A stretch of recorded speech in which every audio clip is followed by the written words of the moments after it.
শচীগর্ভ সিন্ধু তথা কলিজীবীর ভাগ্যাকাশে আনলেন কি? আনলেন যা কখনো কোনো যুগে কোনো অবতারে সত্য ত্রেতা দাপরে ভগবান যতবার অবতীর্ণ হয়েছেন, মৎস্য কুর্ম বরাহ নৃসিংহ বামন পরশুরাম শ্রীরাম কৃষ্ণ বলরাম যতবিধ সেই অন্যান্য অবতারে ভগবান করুণা করে যা দেননি, এবার কলিযুগের জন্য তাই করলেন, তাই দিলেন। অনার্পিত চরিং চিরাত করুণাবতীর্ণ, তিনি করুণা করে কৃপা করে কলিযুগের জন্য যা দিলেন তা অনন্ত ব্রহ্মাণ্ডে আর কারোর এমন সৌভাগ্য হয়নি। কেন দিলেন? যে বাবার 4টি ছেলে, 3টে ছেলে হৃষ্ট পুষ্ট বলিষ্ঠ মেধাবী সামর্থ্য ব্যবসায়ী কৃষি কর্মঠ, তাদের জন্য বাবা মার কোনো ভাবনা থাকে না।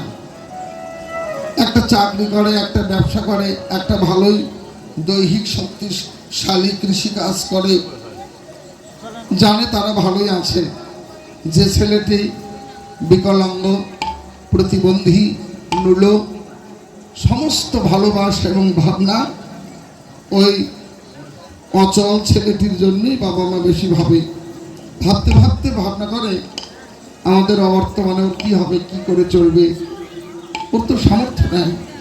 তাই নিজের জীবনের যত গচ্ছিত সম্পদ সবটুকুই ছোটটার জন্যই, ওই বিকলাঙ্গ ছেলের জন্যই বাবা মা দিয়ে যায়।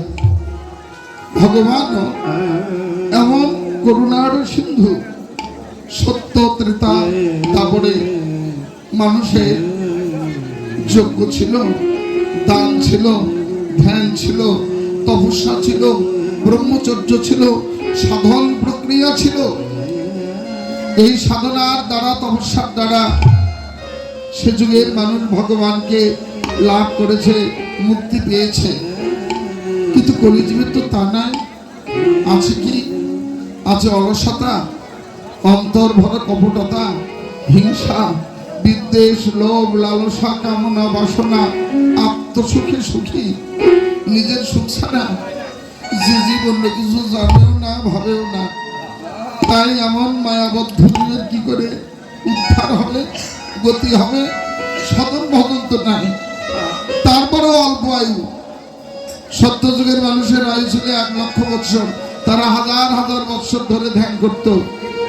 ত্রেতা যুগের মানুষের বয়স ছিল 10,000 বৎসর, তারা তপস্যর্য জীবন যাপন করত, ফলাহারি করত, বনচারী হতো। দাপরের মানুষের বড় আয়ু ছিল 1000 বৎসর, তারা যজ্ঞ করতেন, দান করতেন, সেবা করতেন। কিন্তু কলিযুগে তো কিচ্ছু নাই, না আছে দান, না আছে সেবা, না আছে তপস্যা। তাই এত কিছু ভেবে বাবা মা যেমন 3টে ছেলের কথা না ভেবে ছোট ছেলের জন্য সবটুকু দিয়ে দেন।